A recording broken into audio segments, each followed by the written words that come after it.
So hello everyone, and again welcome to my YouTube channel with a new video for class 8th, and this is the third part for class 8th. So today what are the topics which we are going to read. First is your irrigation and traditional method for irrigation, and then the modern method for the irrigation, then crop protection and protection from weeds. So these are the five major topics which we are going to discuss today. And hope so we are not going to too much long, because मुझे लगता है कि 8th वालों के पास ज़्यादा time नहीं होता video सुनने के लिए। बीच में ही ड्रॉप कर देते हैं वीडियो, तो मैं इसको ज़्यादा लंबा नहीं लेके जाऊँगा, बोरिंग नहीं करूँगा इसको, ज़्यादा जल्दी से जल्दी कोशिश करेंगे ख़त्म करने की। So let's start the video. Irrigation water is important for survival of plants because of the following reason. पानी कई तरह से ज़रूरी होता है प्लांट्स के लिए, क्योंकि उनके सर्वाइवल के लिए कई रीज़न होते हैं इसके पीछे। Number 1, water is important for the proper growth and development of flowers, fruits and seeds of plant. Automatically जो है प्रॉपर ग्रोथ और अगर प्लांट्स की चाहिए तो क्या है, उनको पानी की ज़रूरत होती है, क्योंकि वो हेल्प करता है डेवलपमेंट में, फ्लावर्स में, फ्रूट्स में एंड सीड्स में। Number 2, water is absorb by the roots. Absorb कौन करता है इसको? रूट्स एब्जॉर्ब करते हैं। Along with water minerals and fertiliser are also absorb.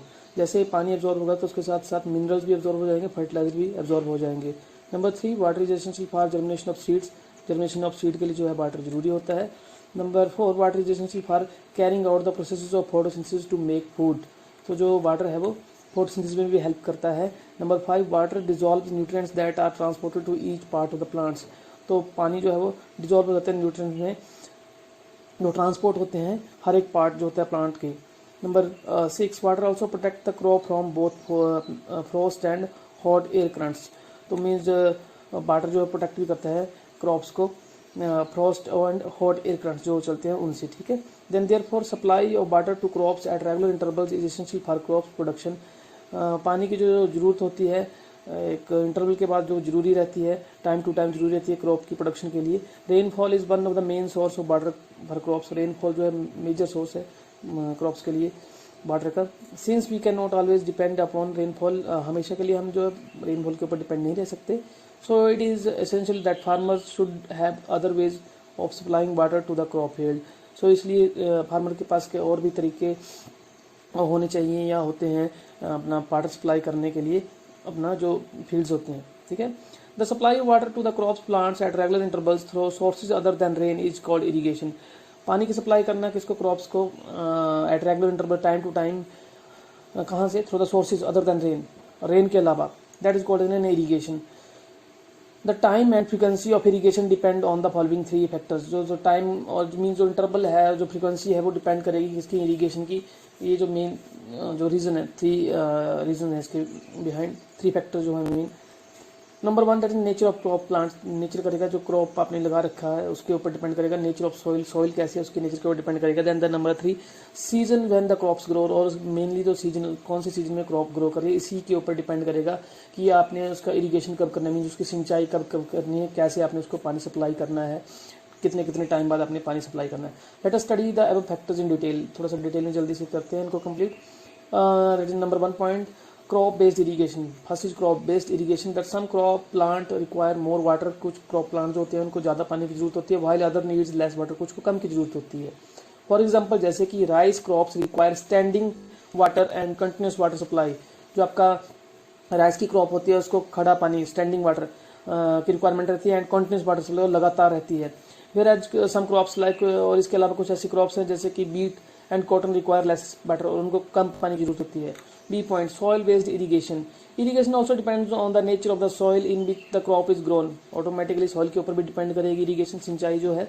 Sandy soil need more frequent irrigation due to its poor water retaining capacity. Automatically हमने previous class में पढ़ा था कि जो सैंडी सॉइल है उसमें पानी को होल्ड करने की लेस ये होती है, कैपेसिटी होती है।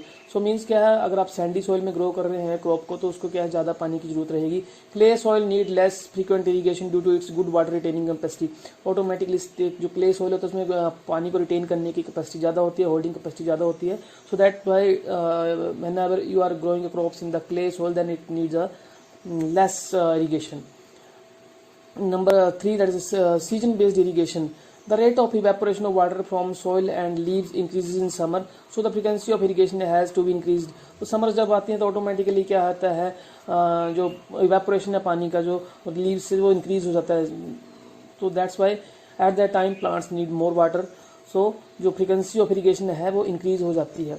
Sources of irrigation, the sources of irrigation are well tubes, tubewells, ponds, lakes, rivers, dams, tanks and canals etcetera. ये सारे सोर्सेज है इरीगेशन के. Traditional method of irrigation, next topic पे चलते हैं. ट्रेडिशनल मेथड कौन सा इरीगेशन का? The water available in well, lakes and canals is lifted up by the different methods for irrigation, for irrigating the field in different region of our country. तो जो पानी जो होता है आपका बेल्स में, ट्यूबवेल्स में, लेक्स में वगैरह, कैनाल्स में, उसको क्या लिफ्ट किया जाता है डिफरेंट तरीके से, कहाँ तक, फील्ड्स तक. क्यों? ताकि वो अपने फील्ड्स को इरीगेट कर सके, सिंचाई कर सके. कैटल और human labour is use in these methods, so these methods are cheaper but less efficient. So इसमें क्या एनिमल्स भी यूज़ किए जाते हैं और ह्यूमन भी इसको यूज खुद इसमें यूज किए जाते हैं. सो क्या होता है, बट ये है तो मेथड ठीक, बट ये सस्ते हैं, बट क्या है, लेस एफिशिएंट है.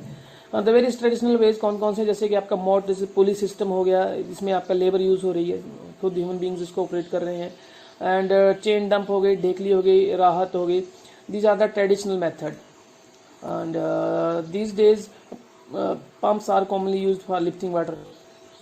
सो आजकल क्या होता है कि आपका पंप्स यूज़ किए जा रहे हैं, डीजल, इलेक्ट्रिसिटी और solar energy is utilise in this pumps. तो जो डीजल की इलेक्ट्रिसिटी है, सॉरी डीजल हो गया, इलेक्ट्रिसिटी यूज़ की जा रही है, सोलर एनर्जी यूज़ की जा रही है इन पंप्स को चलाने के लिए. सो जैसे कि आप देख सकते हैं, वी हैव एन डायग्राम्स, यहाँ पे डायग्राम्स दे रखी हैं. ये पुली सिस्टम के थ्रू है. Then we have an chain pump system है. एंड देन राहत, इसमें आपका जो है कैटल्स का यूज़ किया जा रहा है. देन ढेकली, again this is traditional method. ये है तो सारे चीपर, इसमें लेबर भी यूज़ हो रही है, इसमें कैटल्स का भी यूज़ किया जा रहा है, but these are the less efficient. ये है लेस एफिशिएंट सिस्टम होते हैं. So let's start with the modern method, but before going to a modern method, we have another two multiple choice question over here. So first of all we will discuss it. इसको discuss कर लेते हैं. Then first point is ना, leguminous plants help in the replenishment of the soil with. हमने read किया था previous part में कि जो लेगमिनस प्लांट्स होते हैं उनकी जो रूट्स के अंदर है कौन सा आपका जो फर्टिलाइजर पाया जाता है, दैट इज कौन सी हेल्प में वो रिप्लेनिश सॉइल को हेल्प करते हैं रिप्लेनिश करने के लिए.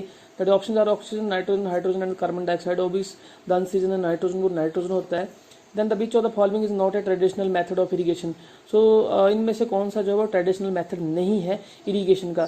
दैट इज मोट, ड्रिप, ढेकली एंड राहत. सो अभी हमने ट्रेडिशनल मेथड के बारे में यहाँ पे रीड किया. That is moat and chain dub pump, ढेकली एंड राहत. सो यहाँ पे आपको मोट भी दिख रहा है, देन आपको ढेकली भी दिख रहा है, देन आपको राहत भी दिख रहा है. ऑटोमेटिकली द आंसर इज ना drip. So drip is not an traditional method of irrigation. So come to the next topic, that is the modern method of irrigation. The modern methods of irrigation help us to use water economically. Two main methods are. तो ये हम proper तरीके से हम इसमें पानी को utilise कर सकते हैं मॉडर्न मेथड में. इसमें ऑटोमेटिकली हम कम पानी में ज़्यादा इरीगेशन कर सकते हैं. First is your drip system and second your sprinkler system. So drip system. In this system, holes in pipes allow water to fall drop by drop just at the position of the roots, and water is not wasted at all. This system also saves water loss due to evaporation, and it is a boon in regions where less water is available. This method is good for watering fruit plants, gardens and trees. So simple सा system है ये drip system. इसमें क्या होता है, you can see over here the diagram, आप diagram भी देख सकते हैं. इसमें जो पाइप्स जो है वो अपना फील्ड्स में बिछा दी जाती हैं और उनके क्या होल्स होते हैं छोटे छोटे. ठीक है, कहाँ पे होते हैं, fall drop by drop just at the position of the roots. और उसमें से क्या पानी गिरता रहता है जो आपकी प्लांट्स की रूट होती हैं उनके पास, ड्रॉप बाय ड्रॉप, बूंद बूंद करके. इसमें क्या होता है कि आपका पानी भी वेस्ट नहीं होता है और ये जो सिस्टम है पानी को सेव भी करता है. वाटर लॉस इसमें कम होता है क्योंकि इवेपोरेशन कम होगी. और बूंद क्या होता है, मीन्स इसकी रिक्वायरमेंट ज़्यादा है कौन से रीजन में जहाँ पे पानी की कमी है. एंड गुड कौन सी मेथड ये गुड रहता है, कौन कौन सी आपकी जो क्रॉप्स के लिए है, जो फ्रूट प्लांट्स होते हैं उनको वाटरिंग पानी कर देने के लिए, गार्डन्स में, और ट्रीज के लिए भी. Then sprinkler system. In sprinkler system water is spread on the plants using sprinkles. The perpendicular pipes having rotating nozzles on the top are called sprinklers, and the sprinklers are joined to the main pipeline at regular intervals. Pumps are lifted in this system for lifting water. So sprinkler system में क्या होता है, simple सा इसमें आप देख सकते हैं कि अगेन इसमें जो है मेन पाइप होगी, मेन पाइप के ऊपर क्या है परपेंडिकुलर अगेन अपने 90 डिग्री के ऊपर स्प्रिंकलर्स मीन्स जो आप जिसे आप फुवारा भी बोलते हैं वो लगा दिए जाएंगे, जिनकी नोजल्स होती हैं ऑन द टॉप एंड, ठीक है, और नोजल्स को हम स्प्रिंकलर्स बोलते हैं। और स्प्रिंकलर्स क्या है, ऑटोमेटिकली मेन पाइप के साथ ज्वाइन करके पंप से जो पानी छोड़ा जाएगा और पंप जो है पानी को ऑटोमेटिकली लिफ्ट करेंगे। तो when the pump is switch on, जब आप पंप को स्विच ऑन करेंगे तो water is lifted and allowed to flow through the main pipe, और ऑटोमेटिकली वो पाइप से होकर जाएगा, मेन पाइप से होकर जाएगा, अंडर प्रेशर बनेगा उसमें, and through the rotating nozzles, और जो ऊपर नोजल जो स्प्रिंकलर्स लगे होंगे, it get sprinkled on the crop as if it is raining. तो जस्ट लाइक रेन, एक रेन की तरह ये स्प्रिंकलर जो है ये घूमेंगे, रोटेट करेंगे और जो पानी को वो ड्रॉप करेंगे उस क्रॉप के लिए उन फील्ड्स में।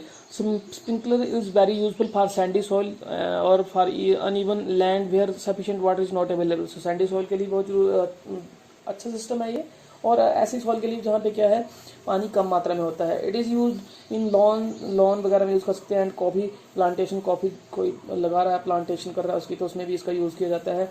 मोस्ट कॉमनली आप इनको देख सकते हैं, कई घरों में ये यूज़ किए जाते हैं।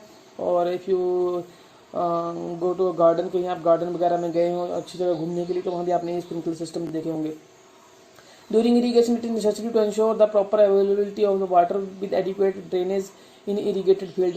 तो सिंचाई के टाइम क्या होता है, जरूरी होता है इंश्योर करना कि पानी की जो मात्रा है वो सही रहे, प्रॉपर अवेलेबिलिटी रहे, एंड विद एडिक्वेट ड्रेनेज, और ड्रेनेज पानी निकलने का जो भी है प्रॉपर जो फील्ड में बना रहे, ठीक है, मीन्स पानी आता भी रहे प्रॉपर तरीके से, और अगर आप एक्स्ट्रा वाटर रहे वो भी निकलता रहे, ड्रेन होता रहे पेड़ से। Excessive irrigation causes water logging, ज़्यादा अगर आप सिंचाई कर देंगे तो उसमें क्या है वाटर लॉगिंग मीन्स जल भराव, पानी ज़्यादा इकट्ठा हो जाएगा। ड्यू टू वाटर लॉगिंग क्या होगा, the air in the soil gets replaced with water that reduces the supply of water to the roots of the plants and this adversely affects the growth of plant. Automatically जब पानी ज़्यादा इकट्ठा हो जाएगा तो जो है सॉइल के अंदर जो होल्स हैं जिनके जो थ्रू एयर पास हो रही है, प्लांट्स की रूट रेस्पायर करती हैं, ठीक है, तो क्या होगा वो ब्लॉक हो जाएगा, और ब्लॉक होने की वजह से उसमें पानी जो एयर की सप्लाई है वो कम हो जाएगी, और ये प्लांट्स के लिए सही नहीं रहेगा। तो इससे क्या है आपकी जो ग्रोथ है क्रॉप्स की उसके ऊपर फर्क पड़ सकता है। सो ये यहाँ पे एक एक्टिविटी दे रखी है, visit in a nearby field and find out which method do the farmer use for irrigation, prepare a report. So आप एक्टिविटी कर सकते हैं कि आपको फील्ड कोई आपके नियर बाई है, वहाँ पे आपने जाना है और वहाँ पे आपने देखना है कि फार्मर कौन सा मेथड यूज़ करते हैं इरीगेशन के लिए। So then the next point number 5 that is crop rotation. Number A protection from beads.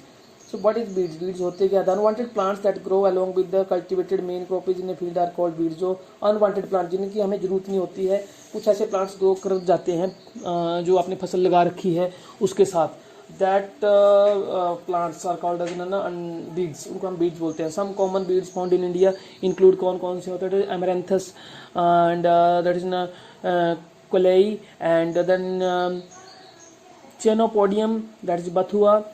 These are the some plants which are most commonly known, ठीक है, ये मोस्ट कॉमनली है। यहाँ पे उसका डायग्राम्स ये यहाँ पे इसने डायग्राम दे रखे हैं, आप ये डायग्राम देख सकते हैं, और ये जो है मोस्ट कॉमनली ग्रो कर जाते हैं जो हमारी मेन क्रॉप्स होते हैं उनके साथ।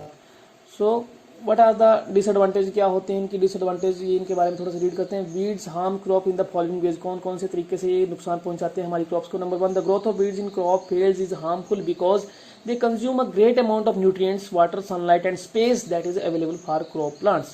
So क्या होगा, जो फील्ड में जो बीड्स ग्रो कर जाएंगे क्रॉप के साथ, क्यों हार्मफुल हैं, क्योंकि कंज्यूम ये भी लेंगे ऑटोमेटिकली, प्लांट्स आपका न्यूट्रिएंट्स ले रहा है, वाटर ले रहा है, सनलाइट ले रहा है, तो automatically these are also plants, ये भी प्लांट्स हैं तो ये भी कंज्यूम करेंगे, न्यूट्रिएंट्स कंज्यूम करेंगे, वाटर कंज्यूम करेंगे, सनलाइट एंड स्पेस। सो जो कि आपकी क्रॉप्स के लिए अवेलेबल है उसको ये कंज्यूम करेंगे। Number 1, then the number 2, the weeds harbour pests harmful insects that destroy crops and crops pest spread various diseases. So ये जो बीड्स के ऊपर जो पेस्ट रहेंगे ये हार्मफुल होते हैं क्रॉप्स के लिए, और ये ऑटोमेटिकली क्या करेंगे, क्रॉप्स पेस्ट जो स्प्रेड वेरियस डिजीज, और इसकी वजह से क्या होगा, ये क्रॉप्स को डिस्ट्रॉय करेंगे और कई तरह की जो है डिजीजेज क्रिएट करेंगे क्रॉप्स में। Number 3 point, some weeds produce toxic substances that may be poisonous for animals and the human beings. और कुछ बीड्स जो होते हैं वो प्रोड्यूस करते हैं जहरीली चीज़ें जो कि पॉइजनस, ऑटोमेटिकली नुकसानदायक जहरीली होती हैं, किसके लिए, एनिमल्स के लिए, even for the human beings. So hence it is necessary to remove the weeds to protect the crop plants. अगर हमें प्रोटेक्ट करना है फसल को तो हमें क्या है, इनको रिमूव करना पड़ेगा। The best time for the removal of the beads is before they produce flowers and seeds. तो कौन सा बेस्ट टाइम है, जब इससे पहले उनको रिमूव कर दे कि जैसे वो फ्लावर और सीड दें, इससे पहले ही उनको आप अपने जो क्रॉप आपने लगा रखी है जिस फील्ड में, वहाँ से इसको रिमूव कर दें। The process of removing the weeds from a crop field is called weeding. So इनको रिमूव करना कहाँ से, फील्ड से, क्रॉप फील्ड जहाँ आपने फसल लगा रखी है, उस प्रोसेस को क्या बोलते हैं हम, weeding. Weeding can be done by the following method. ये कौन कौन से मेथड के थ्रू की जा सकती है। The one is mechanical method, weeds may be pulled out with hand और थ्रो प्लॉइंग। आप इसको हल के द्वारा भी आप इसको निकाल सकते हैं या हैंड हाथ के द्वारा भी कर सकते हैं। They can also be removed by using tractor driver seed drill. Tractor जो सीड ड्रिल लगी होती है ट्रैक्टर में, उसके द्वारा भी आप इसको रिमूव कर सकते हैं। Hoe, harrow, these are the diagrams, ऐसे आप रिमूव कर सकते हैं। The weed that appear during the growth of crop plants are removed manually by using a trowel, that is खुरपी। ठीक है, जब आप फसल लगाते हैं तो फसल लगाते टाइम जो बीड्स निकलाती है फसल के साथ, तो उसको आप मैनुअली अपने आप रिमूव कर सकते हैं बाय यूजिंग ट्रॉवेल। ट्रॉवेल क्या होती है, खुरपी, ये जो खुरपी होती है, ठीक है, इसके थ्रू भी आप इसको रिमूव कर सकते हैं। Number 2 that is chemical method, weed killing in chemicals called weedicides. जो वीड को किल करते हैं केमिकल्स, उनको हम वेडिसाइड्स बोलते हैं। Are spread on weeds are spread on weeds in the field to destroy और kill them. So weed killing chemicals होते हैं, उनको हम बीडिसाइड्स बोलते हैं, उनको स्प्रे कर सकते हैं आप बीड्स के ऊपर in the fields to destroy और किल देम, उनको मारने के लिए। कॉमन बीडिसाइड्स जो कॉमन कौन कौन से is 2,4-D, that is 2,4-dichlorophenoxy acetic acid. This is the most commonly used weedicides. Weedicides do not damage the main crop. ये main crop को डैमेज नहीं करते हैं। And spraying of weedicides may affect the health of farmers, so they should use these weedicides very carefully. जो health है farmers की, जब आप स्प्रे करेंगे, फार्मर स्प्रे करते हैं तो उनकी हेल्थ को ये नुकसान पहुंचा सकते हैं। So at that time farmers must take precautions, उनको ये केयरफुली स्प्रे करना होता है। They should cover their nose and the mouth with the piece of cloth. उनको अपना कवर करना है कि माउथ और nose with the piece of cloth, एक कपड़े के साथ। ड्यूरिंग स्प्रेइंग ऑफ बीडिसाइड्स, जब वो बीडिसाइड को स्प्रे करते हैं with the sprayer. The grain should be wash thoroughly, grain जो है उनको वॉश करना होता है thoroughly before consumption, because weedicides are poisonous. तो जब आपके प्लांट्स के साथ ग्रेन्स आ जाते हैं, आप उनको यूज में लाना चाहते हैं, तो उस ग्रेन्स को आपने वॉश करना होता है प्रॉपरली, बिकॉज आपने वीडिसाइड्स का स्प्रे किया होता है। And if you consume directly then it is harmful for us. ठीक है, तो अगर हम इसको डायरेक्टली कंज्यूम करते हैं तो हार्मफुल हो सकता है। So that's why we must wash it before consumption. So हमें इसको कंजप्शन से पहले वॉश करना होता है। So then the biological method, insects of or some other organisms that consume and specifically destroy the weeds plants are introduced in the crop fields. So biological method में क्या है, कुछ ऐसे इंसेक्ट आपको या ऐसे ऑर्गेनिजम्स इंट्रोड्यूस करने हैं जो कि कंज्यूम कर लेते हैं किसको, बीड्स प्लांट्स को। ठीक है, क्रॉप फील्ड में ऐसे कुछ आपने ऑर्गेनिजम्स इंट्रोड्यूस कर देने हैं। So this is called as an biological control of weeds. So इसको हम बोलेंगे biological control of weeds, biological तरीके से बीड्स को कंट्रोल करना। The best Indian example of biological control is breeding of prickly pear cactus, that is prickly pear cactus, that is an opuntia, by using the cochineal insect. So कौन सा best आपका biological control जो है वो आपका है, biological method में कौन सा आपका बेस्ट है, जो आपका prickly pear cactus is the biological control में आप यूज कर सकते हैं। बेस्ट एग्जांपल है इसमें क्या है आपका इंसेक्ट कौन सा, दैट इज ना कॉइचिनियल इंसेक्ट के थ्रू आप जो है अपना जो ब्रीडिंग के ऊपर कंट्रोल कर सकते हैं और जो बीड्स हैं उनको खत्म कर सकते हैं in your crops. So that's all for today. आज के लिए इतना ही सफिशिएंट है। होपफुली आप लोग इस वीडियो को पूरा देखेंगे, बिकॉज आप वीडियो को पूरा देखा करिए। बेनिफिट क्या है, आप 1.5 या 2-3 मिनट वीडियो देख रहे हैं, उसके बाद आप उसको ड्रॉप कर देते हैं। तो this is not a beneficial for you people. आप लोगों के लिए भी सही नहीं रहेगा, हमारे लिए सही नहीं रहेगा, क्योंकि एक वीडियो बनाने के लिए टाइम लगता है, और अगर हम टाइम दे रहे हैं तो आप अपने फुल डे में से एटलीस्ट 15 to 20 मिनट्स दे सकते हैं वीडियो को सुनने के लिए, अंडरस्टैंड करने के लिए। सो सुनिए इसको, अंडरस्टैंड करिए। और मोस्ट कॉमनली कमेंट सेक्शन में, मैंने पहले भी बोला था कि जो वीडियो को पूरा सुनता है वो कमेंट सेक्शन में अपना नाम जरूर लिखे, ताकि मुझे पता लगे कि आप लोग इस वीडियो को सुन रहे हैं। So thank you. बाकी का जो वीडियो है वो मैं कल डाल दूंगा, और मे बी आज शाम तक आपको मैं एक्सरसाइज भी अपलोड कर दूंगा। सो आपने उसको फिर कॉपीज़ में नोट कर लेना है। Thank you.